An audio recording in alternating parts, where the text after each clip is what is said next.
So if it looks like I'm sitting in the same dark classroom as the last video, it's because I am. We're just knocking it all out today. So we're moving on to lesson 2 in our mini unit in 5B, and this is composition of functions. So in the last video, I said there were these different function operations, and we talked about adding, subtracting, multiplying, and dividing in the last lesson. And then I said, okay, we got this new one called composition. And composition, because it's a brand new skill and a brand new concept for you, it gets its own video. So here we go. We're going to start off with this introductory problem, because I think with composition, one of the things that bothers students is the idea of why would we ever do this? So I'm going to set this up with this introductory problem. We're going to review some of our square roots. We're going to review some geometry, get some good review of older math in here, but also set up the why behind, like, why is this a thing? Why would we want to do composition of functions in the first place?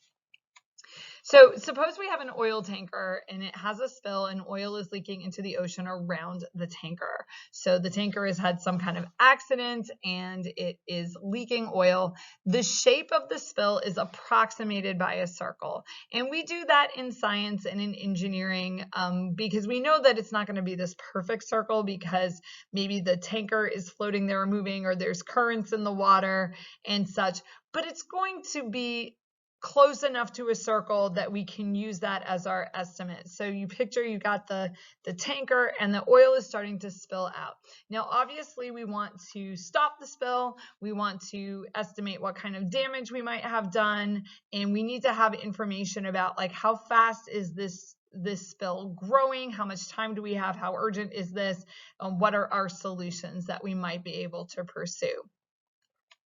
So the longer the spill goes on, the bigger the radius of the circle is. Take a moment and just think that through and make sure that that is logical. The longer the oil is spilling, the bigger the radius of that circle is going to be. The relationship between the radius to time is r of t equals the square root of t. Now, this is not necessarily an actual equation. This is going to work well in the class, okay? But don't go out there and do a science project and use this equation, okay? Just hashtag disclaimer. So just to review what that notation means. So r is for radius, t is for time. And so what this means is the radius depends on the time. Okay, so as the time goes by, the radius is increasing. And then the way we're defining that relationship is with a radical. So the radius is equal to the square root of the time, where t is in minutes and the radius is in meters. Okay, so we're just putting some units on there, like it's not 3 millimeters or whatever. Now, the area of the spill is related to the radius using the formula for the area of a circle. So usually when you've seen this formula, it's just been A, like A equals pi r squared. But because we're studying this in the context of algebra, in the context of functions, what we're saying is the area depends on the radius. So as that radius is changing, so is the area of the circle. And then we have the formula for the area of a circle, which is pi r squared. So essentially what we have going on here is the area depends on the radius, and the radius depends on the time for how long this spill is going on.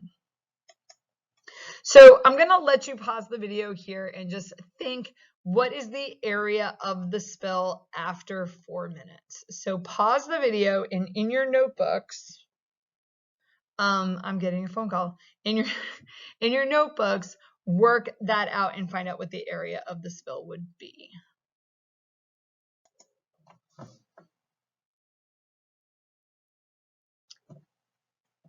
All right, so hopefully you have some kind of answer. If this were like a problem on your SAT, you're not going to quit and give up, and you want to get that practice in so that you're ready for when you see a problem like this later. So, so we know that the time here is 4 minutes, and so the radius is going to be the square root of t.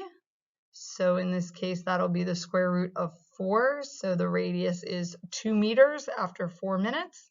Okay, and then we're going to take that and plug it into the area for the circle. So that is, oh, whoops.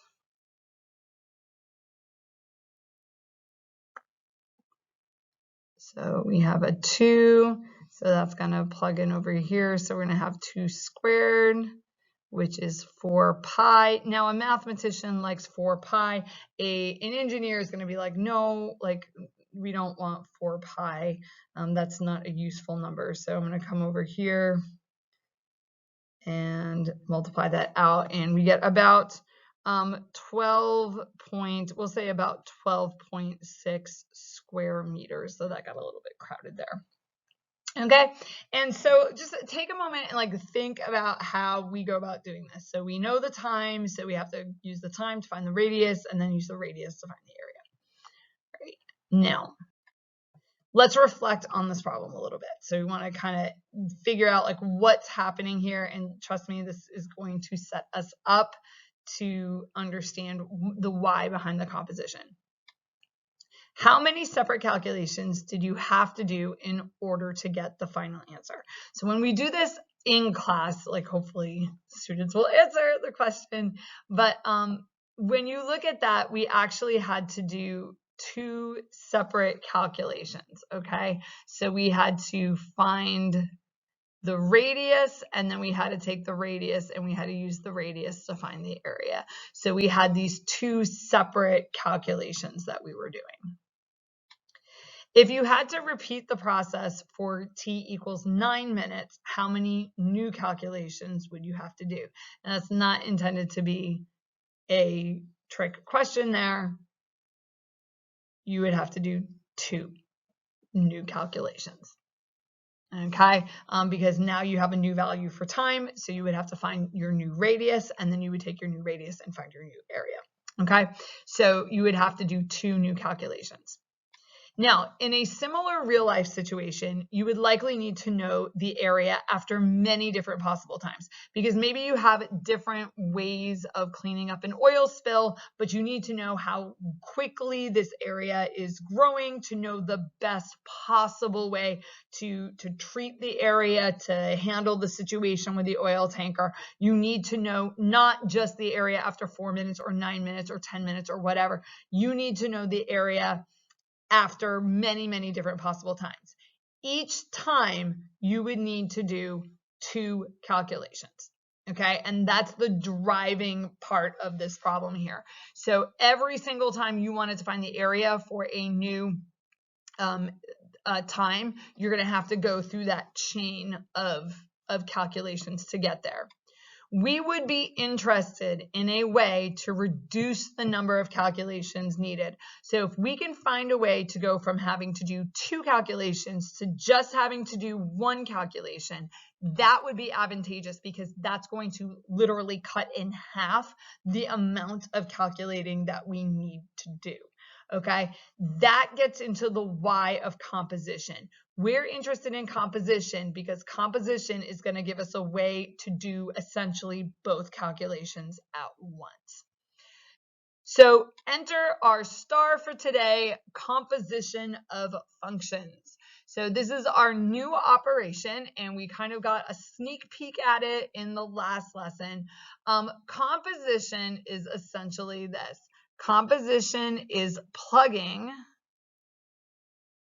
one function into another function. Okay, so you're going to substitute one function into another for the purpose of creating a new function that merges the 2. Okay, so you're going to have these 2 functions, and what you're going to do is basically throw one into the other, and then that's going to generate this new function that's going to do the job of 2 separate functions. Okay, now the notation for this is this. It is f, and then you're going to have an open circle and then a g of x. And that the meaning of that is this: f of g of x. Okay, and so that is how we read that. We read that as f of g of x. In other words, we're going to create this function that is going to like bridge the two of them together. Now, a lot of times we will also leave off that X, particularly when we're using this notation right here. We will also get a little bit lazy creative about the verbiage that we're using, and you will hear people talk about doing fog, like, oh, we're going to do fog, or if it's the other way, they'll say, we're going to do goff, okay? Those are not technical math words, but we do use them because it does look like the word fog. It is an open circle, not a closed circle. So don't confuse that with multiplication. Okay, this is the operation composition, and it has its own symbol, which is that open circle.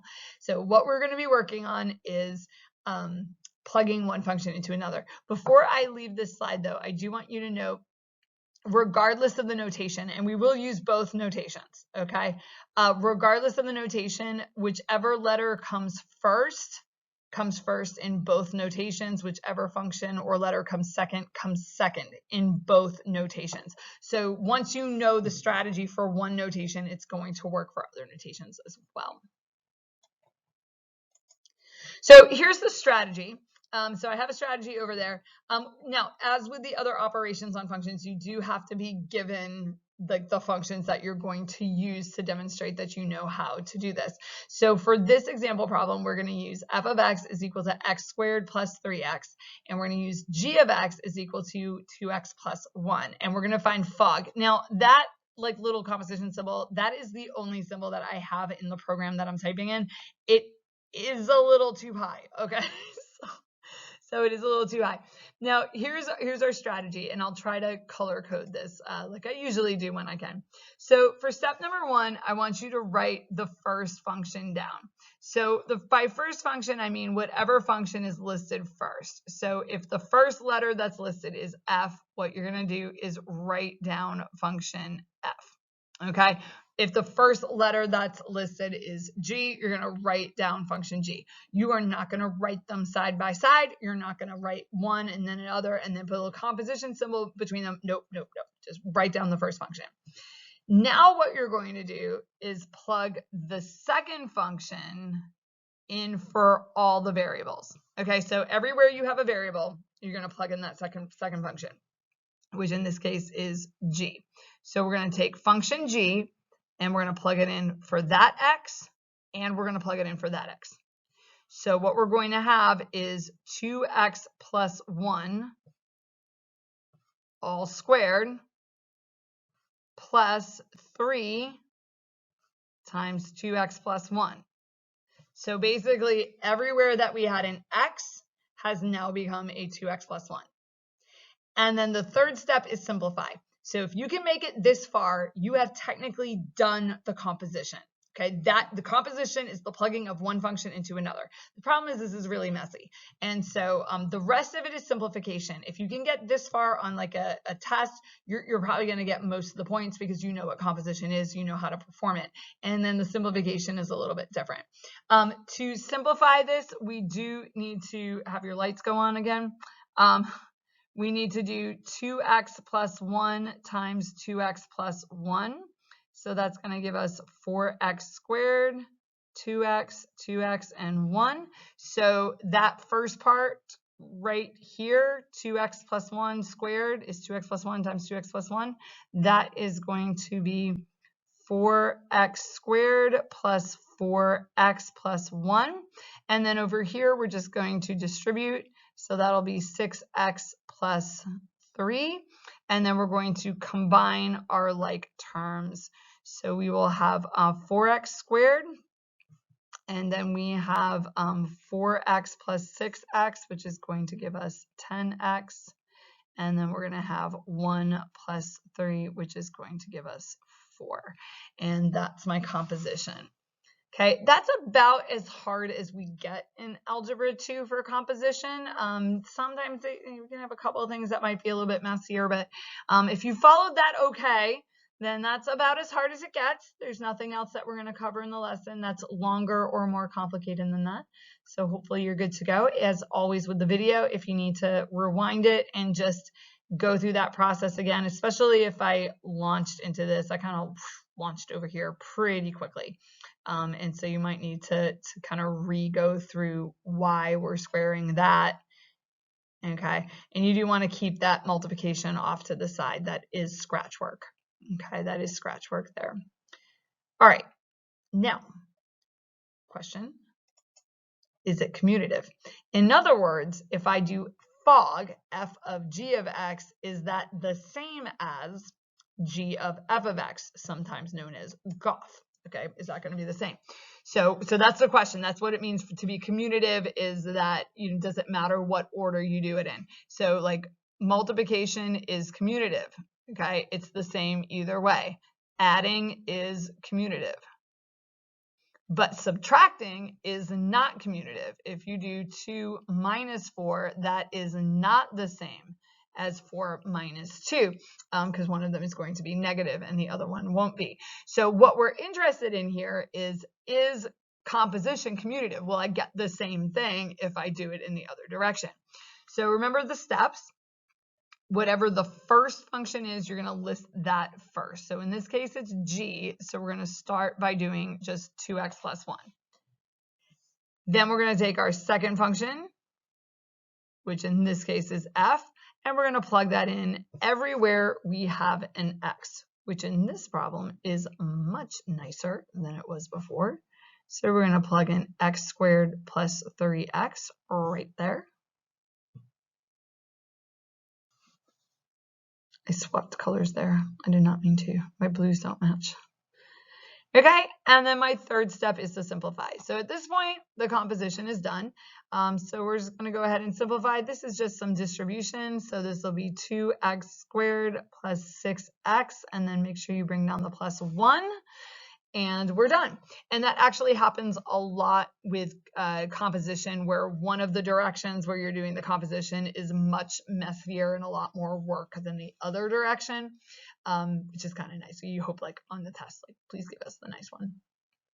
All right, now you'll notice that this is not the same as what we had on the last slide. I cannot click back to the last slide, but you are welcome to rewind the video and look at the last slide, and you will see that they are not the same, which means that they are not commutative. So you do not necessarily get the same thing every single time when you switch the order of the composition. Now, that doesn't mean you never get the same thing. It just means that that's not a property of composition. So I mentioned with subtraction isn't commutative, meaning you can't switch the order because you'll get something different. But in the case, if you had 4 minus 4, then you could switch the order because they happen to be the same, because 0 equals 0, and so they'd subtract. But that's not the norm. That's an exception. That's a special case. So it's kind of the same thing with your composition. No, it is not commutative. You do not get the same answer both directions. It doesn't mean that you never get the same. In fact, you're going to look at some stuff in another class period or so where you do get the same thing. And of course, that means something specific if you get the same thing. But generally, no, you do not get the same. Okay, so for practice here, I want you to pause the video and try your own. So we just swapped out our notation there for a second. So we have f of g of x and g of f of x. So I gave you 2 linear ones, so these ones aren't as bad. Pause the video, see what you can do with them, and then when you've attempted them, spend at least 10 minutes, okay? If you get stuck and you're still stuck after 10 minutes, then go ahead and unpause it. But I want you to be trying these for at least 10 minutes.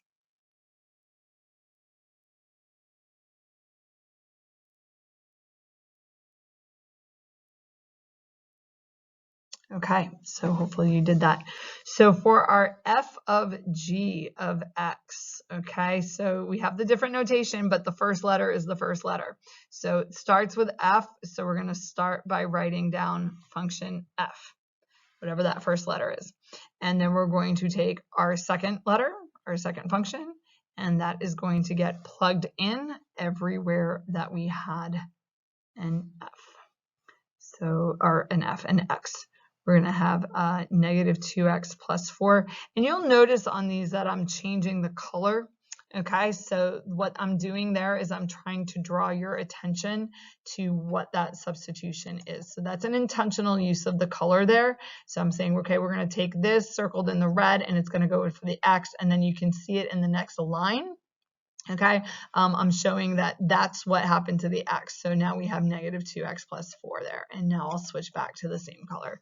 So we're going to distribute. So we'll have negative 6x plus 12 and bring down the minus 1. And then 12 minus 1 is 11. And so we have negative 6x plus 11. Okay, going the other direction, we have g of f of x. So we're going to look at that first letter. So we're going to start with negative 2x plus 4. So whatever that first function is, start with that.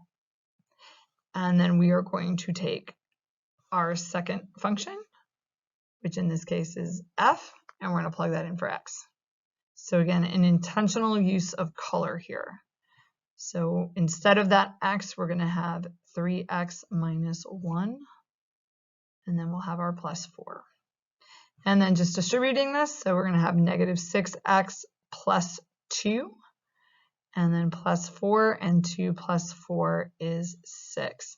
And you'll notice again that they are not the same, so it does make a difference which order you are doing your composition in. Now, this way of structuring the problems is really good. There are a couple of you this year that are really stubborn about wanting to do your work from left to right. Please work from top to bottom. I will not take off points from going from left to right if you're doing it correctly. Okay, because I'm only going to take off points if you do stuff that's like justifiably wrong.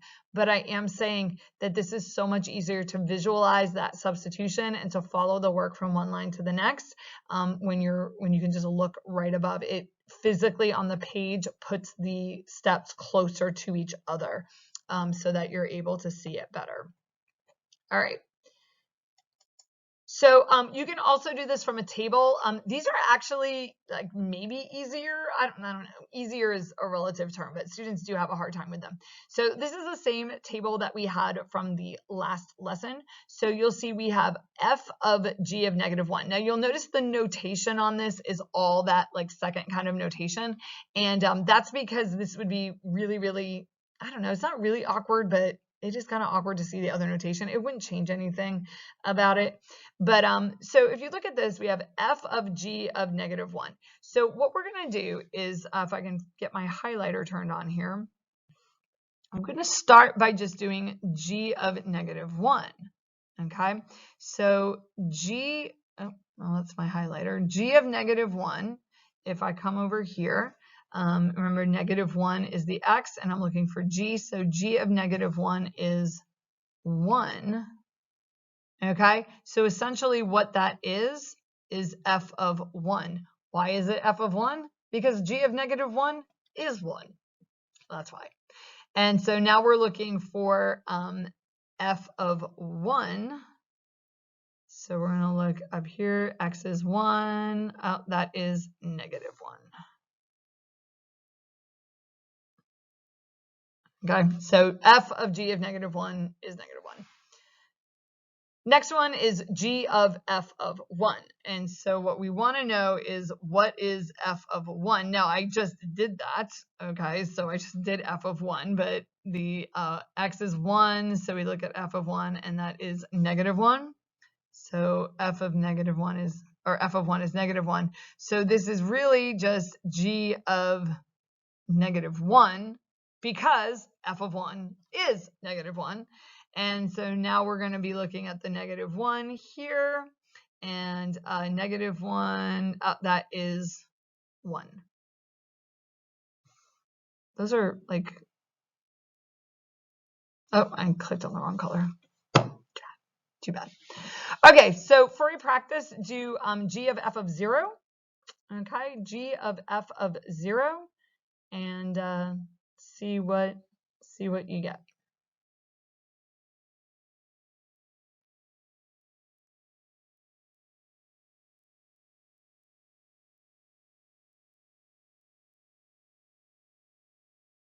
Okay, so f of 0, so we want to start with, okay, here's 0. So f of 0 is 1. So we got like just a little bit of scratch work here. F of 0 is 1. So really this is g of 1. Have we done g of 1 yet? We have not done g of 1. So g of 1, so here's 1. G of 1 is 1. I don't know how I feel about those problems, but like I think at one point I wanted to have like an f of -1 in there, but I have to be careful because I have to make sure this, given the limited table that we have, if I start with like f of -2, we end up with a 5, and there's no 5 on the table, so you stall out. You don't have the rest of the information to do it. So, all right. So there we go with the table. Okay, I messed up my recording, so I love when I do that. Not like I haven't done that before. Okay, so we have here with the graph.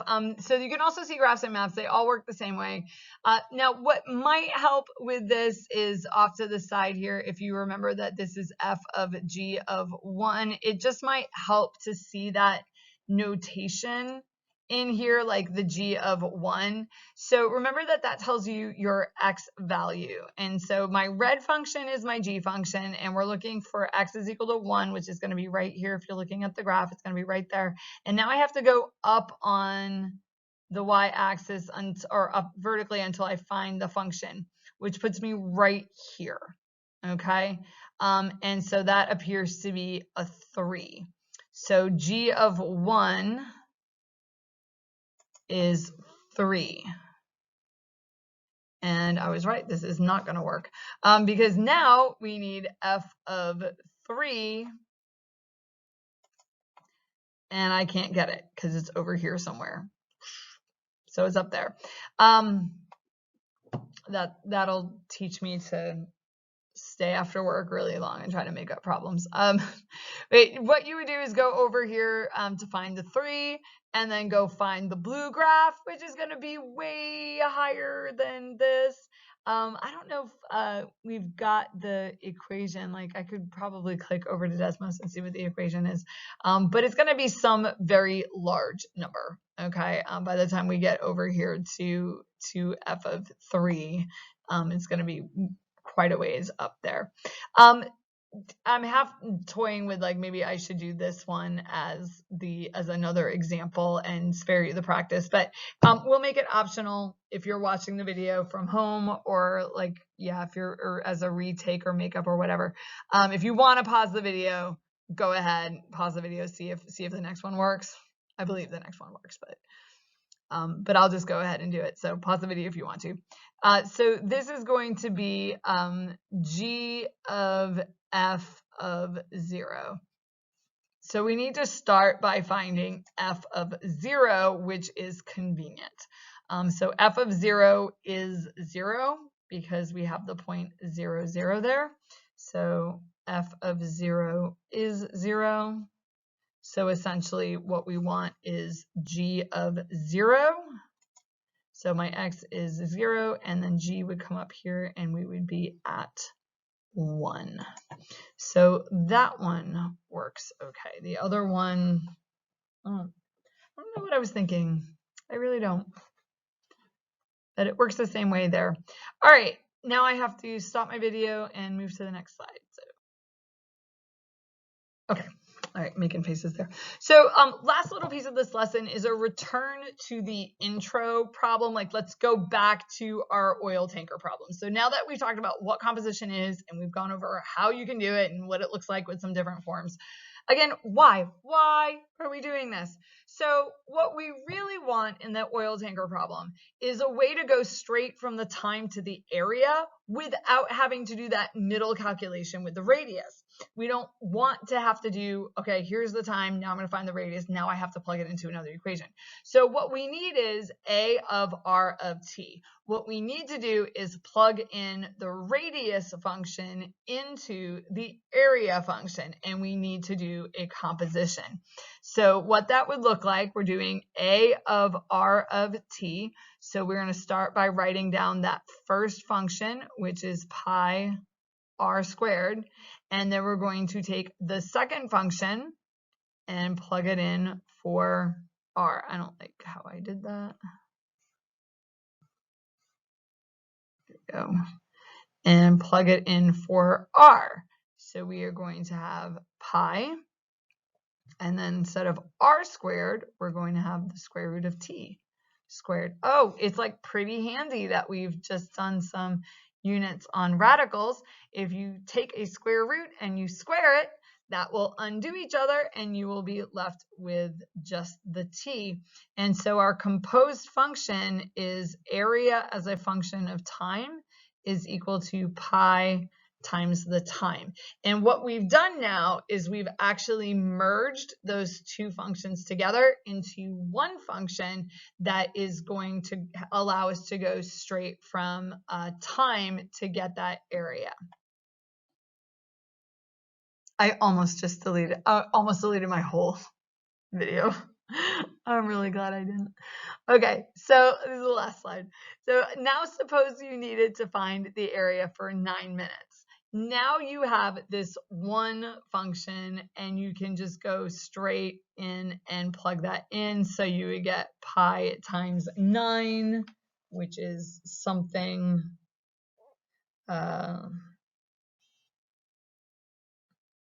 okay, so I've got like about 28.3 square meters, which are really small numbers for this, but we're dealing with small times. So, and so to reflect on this, like how many calculations did we need to be able to do that? Well, just the one. Okay, because we were able to go straight from the time to get the area. Now, the question here is, how can this be useful if you needed to repeat the calculation many times over? I'll give you a moment to just kind of think about why that would be really useful.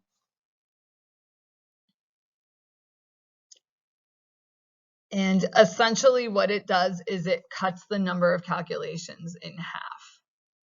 Okay, number of calculations in half. Okay, and that's really gets to the why. Now, do you always want to do composition of functions in every kind of word problem where there's more than one function? No. If you only need to do the calculation one time, you might do more work in doing the composition than you would do just to like get the calculation done twice. So this is particularly useful when you have to do a calculation, like the same calculation many times over. It also allows you to generate a graph. Okay, so it allows you to generate a graph like directly going from, in this case, time to area, so that you could see like how quickly it's increasing. In this case, it's going to be linear, but when you do the composition, you might find, oh, it's quadratic or it's exponential or some other family of function. So I really wanted to get at the why behind the composition, as well as look at the process for doing the composition with the functions as well as with the tables. Sorry about the graph that had the one example that didn't work. What can I say? I'm human. All right, as always, you do know how to reach me if you have questions about the material or about your assignment.